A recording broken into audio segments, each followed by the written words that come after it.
Armstrong, the all-American boy. Wave the flag for Hudson High, boys. Show them how we stand. Ever shall our team be champions, known throughout the land. Wheaties, Breakfast of Champions, bring you the thrilling adventures of Jack Armstrong, the all-American boy. Look, I'm just wondering if you ever thought what these three important words, Breakfast of Champions, really mean. Well, if you'll stay close to that loudspeaker for a few seconds, I think I can give you some very valuable dope about our Breakfast of Champions. Ready? Okay. In the first place, that combination of Wheaties, milk, and fruit is the year-round training breakfast of hundreds of great athletes, many of them champions in their own line of sport. Great baseball heroes like Bob Feller, Johnny Mize, and Frank McCormick. Football champions like Cecil Isbell, Don Hudson, and Parker Hall. Top-flight golfers like Patty Berg and Byron Nelson. And, I say, I could go on from now until the cows come home just naming the great sports stars who go for their Breakfast of Champions almost every morning. But there's another mighty important reason why the name Breakfast of Champions fits this combination of Wheaties, milk, and fruit like nothing else. You see, this extra good breakfast is made up of three champion foods: whole wheat, milk, and fruit. It gives you a lot of good bodybuilding nourishment, the kind of nourishment every athlete needs to help make him a real winner. In a Breakfast of Champions, you get every bit of the well-known essential nourishment of 100% choice whole wheat. And that includes a good supply of the vitamin we all have to eat regularly, that very important vitamin B1. But remember one more thing about Wheaties, milk, and fruit. They're big-time champions for flavor. And say, if there's a single doubt in your mind about that Wheaties flavor, I suggest you have a heaping bowl full of those extra satisfying whole wheat flakes the first thing tomorrow morning.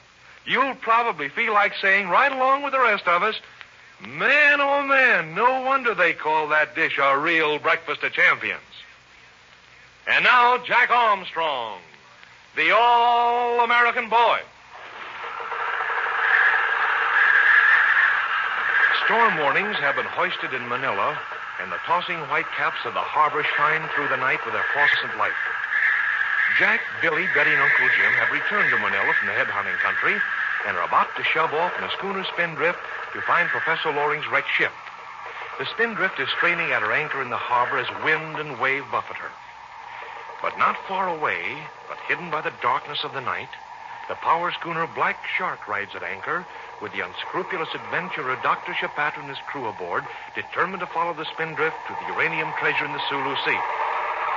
And now, while Uncle Jim is ashore in Manila to arrange for clearance papers, Jack and Billy are in the main hold of the spindrift, checking supplies and the diving equipment which have just been loaded. Listen. Well, Jack, that finishes the diving equipment. Everything is here to the last air hose. And Betty's checked all the food supplies, Billy. Move out of the light now. Look over this list that Uncle Jim gave us. Wait a minute, Jack. Betty is looking down the hatch. Wants to tell us something. Hi, Betty. What's the trouble? Jack, can you and Billy come up on deck for a moment? Well, I guess we can, Betty. But is it important? I want to make sure we've checked everything by the time Uncle Jim gets back. It may be awfully important, Jack. I can't tell. Jiminy cricket, something seems to have scared Betty, Jack. Let's go up and see what the trouble is. Okay, Billy, you climb up. I'll follow you. I hate to Jump interrupt you. on, Giraffe. This wind is something fierce. And just look at those waves. It's too dark to see much of the waves, Billy. Now, what's the trouble, Betty? Jack, you may think I'm foolish, but I know I saw something. Saw something? Overboard. I saw something overboard. Well, what did you see overboard, Betty?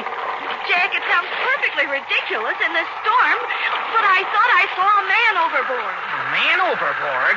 Betty, there's no man on this ship to fall overboard. And nobody is going to be swimming out in the harbor on a night like this. I know it, Billy. I know it sounds absolutely foolish, but I'm sure I saw somebody. Where did you see him, Betty? Where were you standing? Well, I had just come up from the main cabin, and I was looking astern, over there where the Black Shark is anchored, and suddenly I thought I saw somebody in the water. But what was he doing, Betty? Was he swimming around or just floating? Well, I couldn't tell, Jack. Just then another wave swept by, and that was the last I saw of him. And then I ran forward and called you and Billy.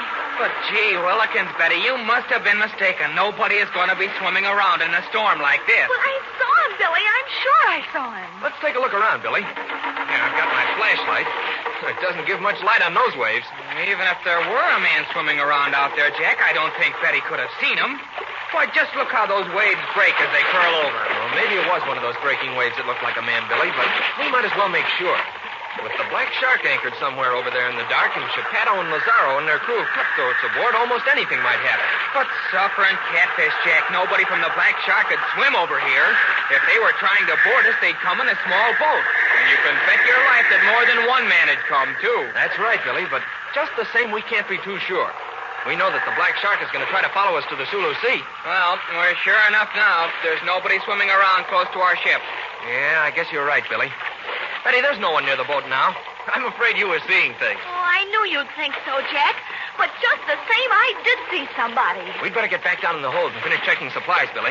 Uncle Jim will be back any moment now. Okay, Jack, but it won't matter if we don't get it checked tonight. Not with this wind blowing. It looks as if there's a sure enough typhoon playing around somewhere in the Philippines. Typhoon signal number 1 was up before dark, Billy.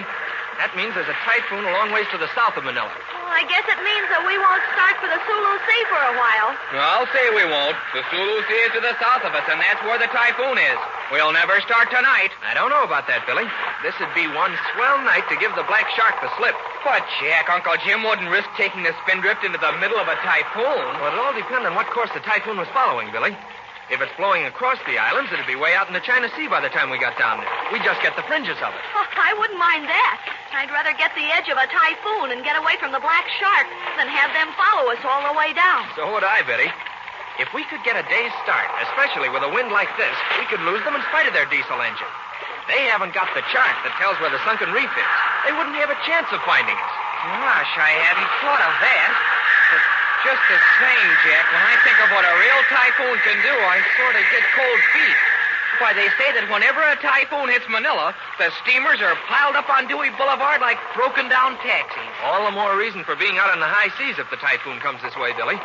That is, if you're in a boat that can take it. Oh, I'd trust the spindrift to take almost anything, Jack. Gosh, old hemlock, so would I, but just the same. Wait a minute, Billy. What's that? Oh, it's the radio in the main cabin, Jack. I left it on to get the weather report. Oh, it's coming over now. Come on, we'll see what the storm is doing. The wind's making too much noise to hear it up here, Billy. Let's duck below. Okay, Jack. Hurry, Betty. We'll miss the report. Okay. Heavy losses have been reported to I can tune that station in better than that. Move over, Billy. There you are, Jack. with extensive damage in Cebu. The center of the storm is now moving westward and will probably strike the island of Panay late tonight. Storm signals have been raised as far north as Manila, and all shipping is warned to stay inside with steam up until the future course of the storm center is determined. Stand by this station for further announcements. Did you get that, Billy? And now the chart here, and we'll see where the center of the typhoon is heading. Here's the chart, Jack. Here's Cebu on the chart, and here's Panay, where the storm is moving from east to west. And if it keeps that course, it'll cut right across the Sulu Sea. That's right, Billy. But it'll strike the Sulu Sea sometime tomorrow. Even if we shove off tonight, we'd be a long ways from the storm center. But there's no guaranteeing the storm will hold that course, Jack. It may suddenly veer northward. Then we'd be heading straight for it. That's a chance we'd be taking, Billy. But just think, if we could really give the Black Shark the slip, what a lot of grief it'd save us later. Oh, if only we could do that. Oh, Jack, what's that? There's someone on deck. Oh, it's Uncle Jim. Hi, Uncle Jim. We didn't hear you come aboard. Jack, come up on deck. You and Billy, too. Bring your flashlight with you. Jump on Jiminy, something's happened, Jack. Come on, Billy. Let's see what's up. Can I come up too, Uncle Jim? You'd better stay below for the present, Betty. What's happened, Uncle Jim? Anyone been aboard with you three, Jack? Not a soul, Uncle Jim. Someone is aboard, Jack. Just before I pulled my skiff alongside, I distinctly saw someone on deck. Jump on crickets. Maybe Betty was right after all. What's that, Billy? Well, just a few minutes ago, Betty said she saw someone swimming near the boat. But we flashed our light all around, Uncle Jim. We couldn't see anyone. We thought Betty was just seeing things. Well, I wasn't seeing things, Jack. I saw someone near the cockpit. But before I could get aboard in these high waves, he disappeared. But who could it be? I mean, if Geppetto were up to anything, he wouldn't send just one man to the spindrift. I don't know who it is, Billy, but we're going to find out. Jack, you and Billy start at the stern and work forward. I'll start at the bow and work aft. Don't forget to look up in the rigging, too. Okay, Uncle Jim. Come on, Billy. We'll start at the very stern. If anybody's aboard, we'll find him. Oh, we'll find him if he hasn't jumped back overboard, Jack. Well, it wouldn't be much use his coming aboard if he was going to jump back, Billy. Now, let's take a look around. Doesn't seem to be anyone here, Jack. No, I guess not. Wait a minute. Look at the hatch cover to the paint locker. It's ajar. Gosh, Jack, it certainly is. And we always snug down a hatch cover when we're through with it. He's in there, Billy. He's in the paint locker. He slipped in and tried to pull the hatch cover back over his head. Keep your light on it, Jack. I'll pull the cover off. All right, Billy. But look sharp when you do. We don't know what funny business is going on here. Okay, here goes. There. There is somebody there, Billy. He's a Filipino. Gosh, all hemlock. Why, it's Michelle. It's our friend Michelle. Michelle. Well, of all people. What are you doing here?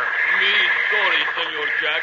Me sorry you find me so soon. Well, climb out of there and tell us what it's all about, Michelle. Uncle Jim, we found him. I'm coming, Jack. Here, Michelle. Take my hand and pull yourself out. Say, you are wet. So it was you who Betty saw swimming around. That right, Senor Jack. When she look, me swim back a little way. You got him, Jack. Don't let him get away. You won't try to get away, Uncle Jim. It's Michelle. How's that, Jack? Why, it is Michelle. What are you doing here, Michelle? Me go with you, Captain Fairfield. Me go with you and Senor Jack and Senor Billy and Senorita Betty. You want to go with us, Michelle? Do you know where we're going? Me know. You go to Sulu Sea. You go hunt for sunken ship. You go find treasure on ship. It is treasure, Michelle, but it's not the kind of treasure you're thinking about. It's scientific treasure. Then why Senor Shipato wants so bad, huh? He wants it so he can sell it for a fortune, Michelle. But if we find it, we're going to use it for science. There'll be no fortune in it for us or for you. Me no care. Me want go along you. Let's go down in the cabin where the wind won't bother us, Uncle Jim. We can talk to Michelle better. All right, Jack. We'll all go down. Did you find him, Jack? Who is it? You'd be surprised, Betty. Here, Michelle. We go below here. Michelle. So it was you. Yes, it's me. Me want go Sulu Sea. Now, Michelle, tell us how you knew where we were going. Me talk to sailor a black shark tonight. He tell me everything. He tell me they follow you to Sulu Sea. He tell me when you find treasure, then too bad for you. That why me come. Me want help you. But, Michelle, why did you stow away? Think maybe you no let me go. Me want go very much. Well, you can certainly come along, Michelle. We can use another hand on the spindrift, especially in this weather. Then you're going, Uncle Jim? You're going to shove off tonight in the storm? That's just what we're going to do, Jack. I've been up to the Weather Bureau. They think we'll miss the center of the storm, and we'll never have a better time than tonight to give the black shark the slip. They can't see us when we shove off. But, Uncle Jim, suppose the storm changes its course. That's a chance we'll have to take, Billy. We've got to get away from the black shark. And if we hit the typhoon, well, we've got the stoutest little ship under us that ever sailed the seven seas. So, on to the Sulu Sea.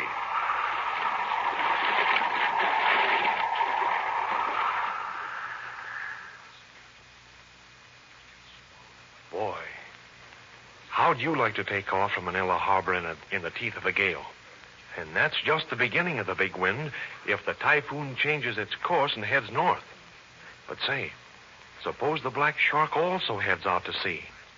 You can bet that Chipato will do just that if he discovers the spindrift is leaving. Then the spindrift will be in double danger. You won't want to miss what's coming, so be sure to listen in at this same time tomorrow to another exciting episode of The Adventure of the Sunken Reef with Jack Armstrong, the All-American Boy. Listen, here's a reminder that you ought to get your Wheaties Champ Stamp album right up to date as quickly as you can.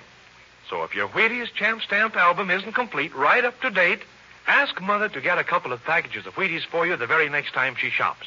Remember, you can't buy Wheaties Champ Stamps anywhere. The only way you can get them is to buy Wheaties. Have you tried Wheaties? They're whole wheat with all of the bran.